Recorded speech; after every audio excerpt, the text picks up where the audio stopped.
So I flew from North Carolina to Newport Beach, California to learn about one of what I think to be the most exciting and fastest growing asset classes in commercial real estate. And in this video, I'm going to tell you exactly what I learned on my trip and some actionable takeaways so that you guys can go and use this for yourself.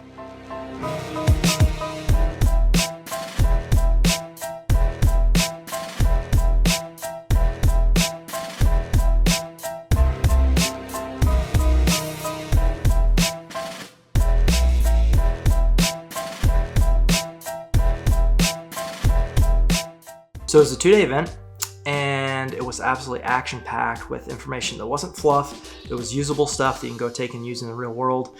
And honestly, I was super impressed. These guys knew their stuff. They had been investing in this asset class for a while. They had built successfully a very large self-storage portfolio and exited and sold it to private equity. And their plan is to basically do the exact same thing with this asset class. So they're teaching as many people about it as they can.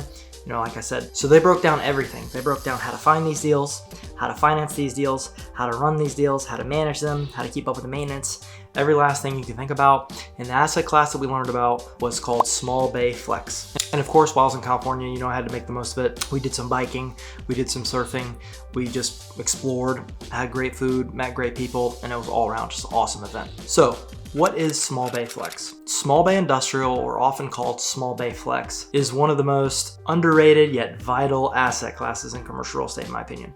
So typically it's a, multi-tenant building that could be 10, 20, 30,000 square feet. Each unit is going to be 1,000 to maybe 5,000 square feet. So imagine like you see like a business park, and in the front of the building when you walk into one of these units, it's a little bit of office. And then when you walk into the back of the unit, it's warehouse. So a lot of the times breakdown's like 20% office and maybe 80% warehouse, or it could just be one single office with a bathroom and the rest is warehouse. But the premise behind these things is so many small businesses can use them, whether it's a contractor, a plumber, HVAC person, whatever it is. A lot of these people start their businesses in their house, so they start operating out of the garage. What's the next step? They don't want to go they don't want to go rent a retail space that's super expensive in a busy shopping center because they're gonna have to pay for that. They want something where they have a little office where they can operate their business, a restroom, and a warehouse where they can store their parts and operate out of it. That's not their literal garage. So these things have grown in popularity and they are always in high demand. Typically there's a waiting list for these types of properties and you're never gonna have a problem filling them. So why is Small Bay Flex exploding? One of the key things is supply and demand. Obviously a typical real estate, or obviously a very important factor in real estate, but there's not a lot of these things out there, and they have what's called a fixed supply. Now there is a few people building them here and there, but the economics of developing these things don't make a ton of sense. I mean, there's some people making it work, but not on a big scale. The big companies are not developing Small Bay Flex parks, so there's limited supply. There's not that much of them, and not many people are building them. So as the demand increases and the supply is fixed, that means the price typically is going to go up. Now, it's not a guaranteed thing, but that's the logic and thinking behind it. So the more and more people who are interested in these types of asset classes, because they're multi-tenant and there's more tenant demand, the more the demand is going to rise. And as the demand rises and the asset class is fixed because nobody's building them new except for a few people, then that's a good position to be in. Another key factor of these things is they are super easy to lease. Like I said, what business doesn't need 1,000 to 2,000 to 3,000 square feet that they can go, and they're cheaper than a retail space. They're still pretty affordable, and it's simple. They come in there, they put some furniture in their office, they store some stuff in the warehouse, and next thing you know, they have a space to operate their business out of that's not their garage. Another big reason why they're popular in the investment world is they are very low maintenance and low headache. You're dealing with concrete floors, sometimes concrete or metal walls. You got one office, so if you, heaven forbid, have to redo it, you got a little bit of flooring, a little bit of paint, and then warehouse, nobody's redoing the warehousing. As long as you have LED lighting in there, then there's not really that much that can go wrong, and it's just super low and easy maintenance. Because of this, you can kind of predict as people are going to move out, okay, well, the office space is only 1,000 feet, or 1,000 feet might be big. Office space is only 100 to 300 square feet. So that means, I'm going to take a $5 per foot price on paint, or a $5 per foot price on flooring. And I think one of the rough numbers they gave us was around $10 for a light refresh of one of these spaces. So if you have a 1,000 square foot space, that's going to cost $10 a foot to redo it. That's $10,000. So $10,000 to turn one of these spaces every couple years is not that bad. And you might not even have to do that. Another reason why these things are attractive is because you can keep the lease term shorter. So typically in commercial real estate, you want to have a longer lease term, like 3 to 5 years, because that way it's predictable, steady cash flow, and a lot of times it's triple net. But in this scenario, as the demand and popularity grows, the rental rates are going to increase, and sometimes they're going to increase faster than the normal. Typically in a commercial real estate lease, you're going to put 3% annual increases. If you're lucky, you might be able to tie them to CPI, so like whatever inflation is. One year we had a client who bought a building and they had a CPI increase in their lease, and it jumped like 10% because inflation had gone up so much. So, but typically they're going to be more like 3%. So if you have a lease for a year and it's at $8 a foot, and then it's time to re-sign that tenant, a year's gone by, but now since flex spaces are more popular, the lease rate's like $10 a foot, then that's a big jump. That's not 3%, that's a lot more than 3%. So as the demand increases for these things, you can slowly increase the rate. That's why a lot of people love multifamily properties, because there are a lot of headaches, sure, but every single year, if rents are going up, you can raise the rent every single year. Versus if you get locked into a 5-year lease and you sign a lease that says it's gonna increase 3%, well, you're locked into the 3%. That's not the worst case scenario, it's stable, it's predictable. But if you wanna be a little more aggressive and you're okay with a little bit more management, you can increase the rent a little bit more each year if it's a 1 year, 2 year, or 3 year lease. And the reason why that's so important is because obviously in commercial real estate, the net operating income is everything. The value of the property is based on the income. So if you can slowly increase the income, if you have 10 units and each year you increase the income from $8 to $10, and the next year it's $10 to $11 and whatever it may be, you do that across 10 units, that's going to substantially increase the value of your property. Another reason why these things are great is because they're still owned by mom and pops. Like I said, these big institutions typically aren't developing these things. So the people who have built them were mom and pop owners, maybe somebody who wanted a space for their business and they want a little investment income on the side. So it's older people who are now in the phase of retirement and they don't want to deal with the headache of managing these things. And you see a lot of this across real estate and mobile home parks and boutique hotels. You see everybody talking about it, that it's like the boomers are retiring, and it's a transition from the boomers to new investors. And I've seen this firsthand. I bought 3 buildings from one guy. Actually, excuse me, 4 no, hold on. We've bought 5 buildings from one guy, and we're under contract on the 6th with the same gentleman. He's seller financing them all to us because he wants to retire. He doesn't want to deal with them anymore. And that is definitely a trend right now. So if you're in the market and you're looking for real estate, you think you're waiting on the sideline for interest rates, or you hear everybody saying it's not a good time to buy, that's bullcrap. It's a great time to buy because you can get seller financing deals right now. When interest rates get really low, sellers are likely not going to be as motivated to do seller financing. They might just want to cash out for crazy prices. But right now, if you can do seller financing, which you can, I've done it multiple times over the last couple of years, then it is an amazing way to build wealth and actually start to build your portfolio. I think I have, let's see, out of the buildings we have, almost all of them, except for one, is seller financing. So another one of the big takeaways, aside from just the information overload of all the really valuable stuff they gave us, is just the fact of networking. If you have not been to a mastermind event or a conference or a seminar, you're missing out. You might think, oh, it's cheesy, these people are just trying to get me. And some of them are not putting out that valuable information. It's kind of just surface level information. But some of these things go deep, and they're very, very good. But more importantly, aside from the information, you can meet amazing people there.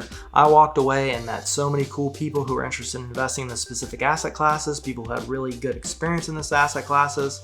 I mean, just all kinds of people who had never bought a deal in their life, people who had bought tons and tons of multifamily and they're switching into this. Somebody just sold his company and he had some cash on the side. So you can meet partners, you can meet investors, you can meet all kinds of people at these events, and they're absolutely amazing for networking. So I would highly encourage you, if you're not getting into networking events regularly. I know everybody can't afford to fly to something like this. It was definitely not cheap. I'm very fortunate to be able to do that. But if you have it within your means and it's not going to overstretch yourself, definitely go to these events because they are game changing. I'd say that's one of the biggest things that's helped me grow my portfolio, is going to these types of events and meeting people who can help me grow and grow and grow. Because people want to. If I go to an event and somebody doesn't have any deals at all, I have a couple deals, they ask me a question, I want to help them. I want them to know what I know and try to help them to bring them up to my level. And I'd say 9 out of 10 people are like that. You're not going to get somebody who's like, oh, I don't want to help you, I don't want to deal with you. That's just, if you have somebody like that, just, forget about them, move to the next person, because I'm telling you, 9 out of 10 people, especially in real estate, who have had any success, they're happy to share it and they want to share what they know. So I want to run through a quick example real quick at how one of these deals, just one, could change your life. Let's say you buy a 20,000 square foot small bay flex park, and let's say they're rented at $8 a foot modified gross. What modified gross means is that the landlord might be paying for some of the expenses like the taxes and the insurance. Obviously, we want to get them to triple net where the tenant is paying for the taxes, the insurance, and the maintenance, and the landlord's just collecting the rent.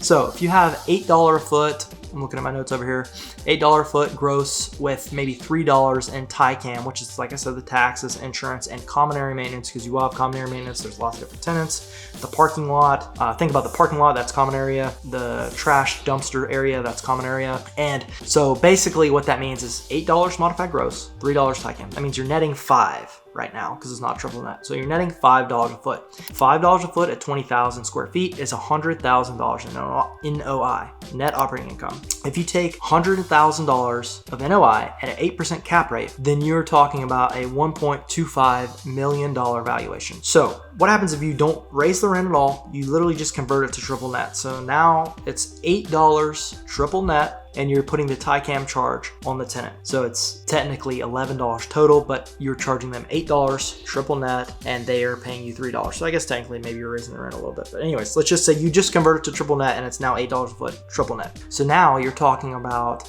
$160,000 in NOI because 8 times 20,000 square feet. At an 8 cap, that is a $2 million valuation. So all you did is change the lease structure and have the tenants start paying their expenses, and you made $750,000 spread. Let that sink in. You signed some new leases and passed on the expenses to the tenant, and you created $750,000 of value. That is how people are doing so well in commercial real estate. That's how people's lives are changing. I see people, doing crazy stuff in real estate. It's not residential. I mean, there's definitely people who are doing residential stuff and they're doing very well, but when people are doing it quickly, that's why it's commercial real estate. Commercial real estate is the best. I'm so happy I'm in this field. I'm so thankful I stumbled into it. It was the Lord 100% put me into this field. I knew nothing about it before, and I'm very thankful, but it is life changing. So you can do one deal, and the group we're in has a saying, it's one deal, one time will change your life forever. And that is so true. Let's take it a step further. Let's say you raise the rent a little bit and you convert it to triple net. So let's say you charge $10 a foot, which across the country, $10 a foot for a small bay flex park is about what you'll see, $8 to $10 maybe. But if you find one of these things at maybe $6 and you can bring it up to $8, or you find it at $8 and bring it up to $10, watch this. So if you have a $10 a foot triple net rent times 20,000 square feet, that's $200,000 in NOI. At an 8 cap, that is a $2.5 million valuation. So that means you would have created $1.25 million in value off just raising the rent and converting to triple net. Crazy. That's not doing a whole bunch of work. That's not rebuilding a building. That's not doing anything but changing the lease structure and increasing the rent a little bit. And when it's on these small units, it's only going to go up. I mean, it'll make a difference in their rent, but most of the time the owner hasn't raised rents in a long time. The businesses are paying really, really low. And so just increasing it to something that's reasonable and fair for both parties, where it's just the market rate, they're still going to be paying $1,200, $1,500, maybe $2,000 a month for their space. And business owners are happy to do that. One thing about these things is that they're not looking at the price per foot like investors look at it. They're thinking how much is it? $2,000 a month? Oh, it's $2,500 a month? Oh, it's $3,000 a month? Or oh, it's $1,500 a month? All in? All right, that's cool. That's for my business. Perfect. They're not looking at the per foot. They're looking at how much does it cost me per month to operate my business out of this thing. And that's another beauty of this thing. I've seen some of these things renting for $15, $16, $17 a foot, which is crazy. So closing thoughts. Here's my closing thoughts. So if you're looking for a niche, you want to get into commercial real estate, you don't really know where to start, and you're trying to find something that would be just maybe up and coming or not as discovered, small bay flex is a great asset class to start in. It's definitely gaining in popularity. I still think we're early, but it's definitely gaining in popularity and growing, but you're not too late. You can still get in and start and find really good deals. Also, if you're just getting started, you think, I don't want to get into these deals because I don't have any money, or I don't have any experience, or I don't have any time. Well, one way you can learn about this stuff is you can go out and find these deals for other people. Just get good at finding the deals. Once you find the deals, bring them to somebody, bring them to me, bring them to somebody in your community who's doing this stuff, and ask them, hey, here's the deal. You can have them, pay you an assignment fee, or you can get a fee for finding it or whatever.